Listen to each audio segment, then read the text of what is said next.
All right, buckle up, everybody, because today we are diving deep into a story that is absolutely wild. Oh, I know this one. It's the Vista Bank robbery from 2006. I can't wait to hear your take on it. We're using a Wondery podcast episode to guide us, and let me tell you, this is not your typical bank heist. What makes this one so special? Well, for starters, we got fake dynamite, a bank manager with a super secret past, and over $200,000. Vanished. Gone. Poof. Vanished without a trace. Sounds like we've got all the ingredients for a truly fascinating deep dive. Where do we even begin with a story like this? I guess, like always, we got to start with the people involved. Absolutely. The human element is key in any good story, especially a true crime one. So let's talk about Michelle Renee. From the outside, she seems like she's living the American dream, right? Single mom, beautiful home in Vista, California, raising her daughter Bria, and she's a bank manager. Successful. Seems like she's got it all. But, as we know, things aren't always what they appear to be. Right, and this case really highlights that. See, the investigators, right from the get-go, they started digging into Michelle's past. And guess what they found? What's that? She had been a stripper, she had some money problems, and she even lied on her job application. So they immediately saw her as a suspect. Oh, absolutely. She kind of fit the bill a little too perfectly, don't you think? Yeah, it almost makes you wonder, right? Were they looking for a suspect that fit their idea of the crime? Instead of, just letting the evidence lead the way. It happens. And can you imagine the kind of pressure Michelle must have been under? I can only imagine.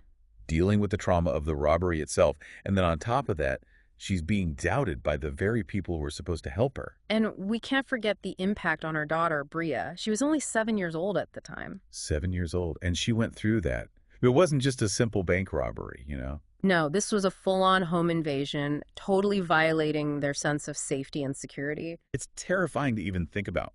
Let's take everybody back to that night in 2006. Michelle and Bria, they're at home, about to have a nice little pizza night, and suddenly, bam! 3 masked men come bursting through the back door. It's every family's worst nightmare. Right out of a horror movie. These intruders strapped what they said was dynamite to Michelle and Bria's backs. Real dynamite. They thought so at the time, but get this, it turned out to be fake. Wow, that's a whole other level of messed up. Oh, it gets even weirder. One of the robbers was using a walkie-talkie, and Michelle swore she recognized the woman's voice on the other end.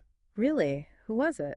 She thought it belonged to a customer who'd been in the bank earlier that day with her boyfriend. Oh, this is getting interesting. And get this, she also thought she recognized the ringleader's eyes, thought they belonged to that same boyfriend. Whoa, hold on. So you're telling me that Michelle potentially recognized 2 of the people who were holding her and her daughter hostage? That changes things. Right. It makes you think, doesn't it? Were these guys just random criminals who happened to stumble upon Michelle and her family? Or was there something more going on here? Something more targeted. Yeah, on the one hand, these guys seem like total amateurs, you know what I mean? What makes you say that? Well, they actually left a business card at the crime scene. You've got to be kidding me. A business card. Not very professional, is it? And then the dynamite thing, the fact that it was fake, that screams amateur hour to me. Right, but on the other hand, they did manage to pull off the whole hostage situation. And they robbed the bank. And got away with a huge amount of cash, which is where that missing $200,000 comes in. It's like 2 different stories happening at once. It's almost like they're both really good at what they do and totally incompetent at the same time. Exactly. It makes you question everything. Were they really just clueless, or were they playing some kind of role? Were they working with someone on the inside? These are the kinds of questions that make these cases so captivating. It's a real head-scratcher for sure. And it only gets more complex from here. Yeah, because after that terrifying night as a hostage, Michelle was forced to drive to her own bank and rob it. You're kidding. Nope. Can you imagine the pressure she was under? I can't even imagine. With every move she made, she was terrified that the dynamite, even though it was fake, would explode. It's amazing that she was even able to function under those circumstances. No, right? Think about it. She's responsible for her own life, her daughter's life, facing all these unknown threats. And on top of all that, she has to navigate the complex procedures of a bank vault. And she had to act normal, right? So her coworkers wouldn't suspect a thing. Exactly. She even had to ask a teller for help to get into the vault because of those bank security protocols. So the teller had no idea what was really happening. No clue. The whole thing is just mind-boggling, the audacity of it all. I know. They managed to get away with $360,000. Leaving Michelle and Bria with the fake dynamite still strapped to them, and a whole lot of trauma to deal with. This is where the long-term effects of PTSD really come into play. It's heartbreaking. And, as you can imagine, after the robbery, everyone immediately suspected Michelle. Why? Her past, the whole stripper thing, her financial problems. It all made her the perfect scapegoat. Even though there wasn't a single piece of physical evidence connecting her to the actual robbery. That's a really important point. They had no physical evidence. None whatsoever. Yet the investigation really fixated on Michelle's past, her character. Makes you think, were they really after justice or just looking for someone to blame? It's a good question, isn't it? And then comes the twist no one saw coming. They arrest the ringleader, Christopher Butler, and guess what he does?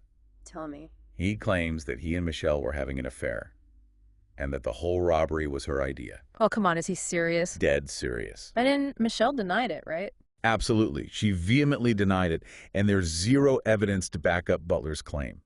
It just seems like a desperate attempt to deflect the blame. Yeah, to muddy the waters, make everyone question Michelle's story. Right, and it makes you wonder, What's that? if he's willing to lie about something like that, what else is he capable of? Exactly, and how will this impact the jury's perception of Michelle? That's what we're going to explore next. How did this accusation, even without any evidence, influence the defense's strategy? And how did it affect Michelle's chances of getting a fair trial? All that and more after the break. Stay tuned, this is just getting good. Okay, so we're back and ready to unpack the first trial where things get even more complicated. It's really where the plot thickens. This first trial focuses on Christopher Butler and Lisa Ramirez. Lisa Ramirez, the woman Michelle believes was that voice on the walkie-talkie, right? That's right, and as you can imagine, Michelle becomes the star witness for the prosecution. But that must have been incredibly difficult for her.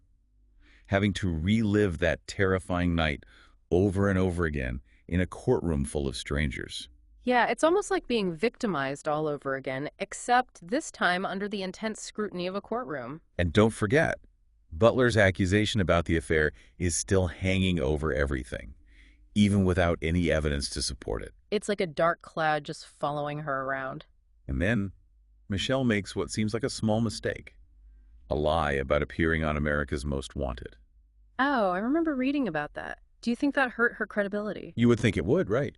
Well, you have to remember how a jury works. Even a seemingly insignificant inconsistency can really create doubt. So the defense attorneys used that to their advantage. Absolutely. They jumped all over it, trying to portray Michelle as unreliable. So basically, instead of focusing on the robbery, they tried to shift the focus onto Michelle's character. Classic tactic, you know. Make the jury question whether they can even trust her. Exactly, plant that seed of doubt. It's fascinating, how these courtroom narratives can influence perception. It really is. So what happened? Did the jury believe Butler's story? Well, the outcome of this first trial, it was a real shocker. Oh. The jury actually found Christopher Butler guilty, but only for the kidnapping of Bria and Michelle's roommate. Wait, what about Michelle? They didn't convict him of kidnapping Michelle, too. They couldn't reach a unanimous decision on that charge. How is that even possible? They were all held hostage together. The defense really hammered on Michelle's credibility, and that combined with no clear motive for Butler, well, it seems it created enough reasonable doubt. It's frustrating because the justice system should be black and white, but obviously it's not. So much is left up to the jury's interpretation. What about Lisa Ramirez, the walkie-talkie woman? That's where it gets even more surprising. Remember, Ramirez had confessed? Yeah, but what happened? The judge threw it out. It implicated Butler before he himself had confessed. So that meant the case against Ramirez rested almost entirely on Michelle's testimony. And we know how they chipped away at her credibility. Yep. A technicality throws out a confession, and the victim's testimony is under a microscope. It's a recipe for disaster. So what was the result? Lisa Ramirez, she walked free. Are you serious? The jury couldn't agree, and she was acquitted. Can you imagine how Michelle must have felt? Just awful. I mean, one of the people who allegedly held her hostage just walks away. You'd almost lose faith in the system after that. It's understandable, right? But I know the story doesn't end there. You're right, there's a second trial, and things are a bit different this time. Okay, tell me everything. This second trial focuses on Christopher Huggins and Robert Ortiz, the other two suspects. And this time around, Michelle's a little more prepared. I'm glad to hear that. She's had time to process what happened and worked with her lawyer on how to present her testimony in a calmer, more confident way. Good for her. But what about Huggins and Ortiz? Do they confess? Yes, this is where things start turning around for Michelle. Both Huggins and Ortiz, they both confess. So they finally admit their involvement. What do they say about Michelle? They confirm everything she's been saying. They confirm that she was completely innocent, had nothing to do with the robbery, and was forced into everything. Finally, validation.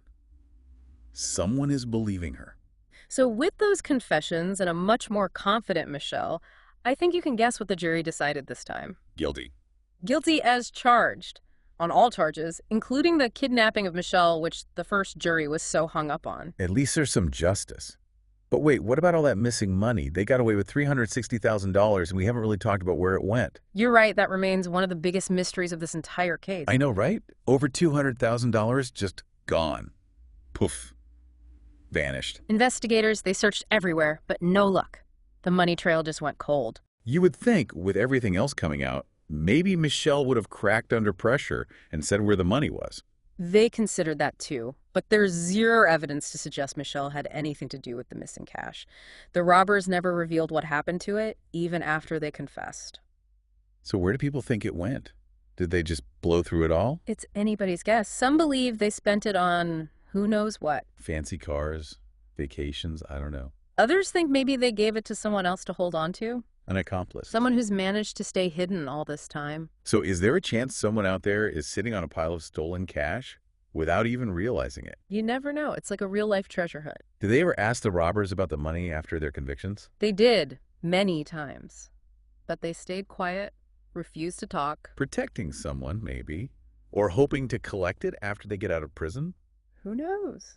It's a mystery that remains unsolved to this day. But it adds a whole other layer of intrigue to an already crazy story. Okay. It's like there's another whole story just waiting to be uncovered. Exactly. And you know what else has been bugging me?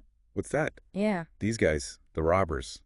I mean, they weren't exactly criminal masterminds, were they? You're right. They did make some pretty obvious blunders along the way. It makes you wonder, was there someone else involved? Someone behind the scenes, pulling the strings, who knew how to make it all work? It's not completely out of the realm of possibility, you know? What do you mean? Remember, the investigators, they always suspected there was more to this robbery than met the eye. Like, it was too well organized for these particular guys. So are we talking about a mastermind? Someone calling the shots from the shadows? Maybe. Think about it. They cut the phone lines at Michelle's house. They knew her roommate's schedule. And they had very specific instructions for Michelle to follow once she got inside the bank. That kind of planning, that takes some serious knowledge of Michelle's life and routines, more than you'd expect these guys to have. So if there was this mastermind, who could it be? And why go through all this trouble to frame Michelle? Well, that's the million-dollar question, isn't it? Literally. The missing money is a big clue. What if this mastermind was someone who knew Michelle's past, knew about her money problems, and saw a chance to use that against her? So set her up, knowing everyone would automatically point the finger at her. Exactly. She'd be the perfect scapegoat. That's just chillin'. It's definitely a theory that fits with what we know, but we got to be honest, it's all speculation at this point. There's no hard evidence to prove there was a mastermind. But that's what makes this whole thing so interesting, right? There are just so many unanswered questions. Yeah, like a puzzle with some missing pieces. But what about Michelle? After everything she went through, did she ever recover from that night and the trials? Well, you know, Michelle's story is really a story of resilience. She took all that pain, all that frustration, and turned it into something positive. How so? She wrote a book about her experience, and it even got adapted into a TV movie. Oh yeah, she really turned things around and became an advocate for victims' rights. She wanted to help people understand the impact of trauma, especially PTSD. It's amazing how someone can take such a terrible experience and use it to do so much good. It's like finding hope in the darkest of places. And you know, Michelle didn't stop there. She's still using her platform to support others who've gone through similar things, showing them that healing is possible, and that sometimes our toughest experiences can make us stronger, more resilient. That's truly inspiring. So, as we wrap up this deep dive, what's the main takeaway for our listeners today? Well, I think the Vista Bank robbery is a powerful reminder that justice is rarely simple or easy. It really makes you think about how our legal system works, the role perception plays, and just how deeply trauma can impact people's lives. He also shows us how important it is to think critically, right? Absolutely, we can't just take things at face value. We got to dig deeper, question what we think we know, and be open to all possibilities. Who knows, maybe someone listening right now will piece everything together and finally solve the mystery of the missing money. And if you do, come find us. We'd love to hear all about it. But until then, keep those detective hats on, folks. You never know what you might uncover. Keep asking those questions and never underestimate the power of a good deep dive. Thanks for joining us on this incredible journey. We'll see you next time for another fascinating deep dive.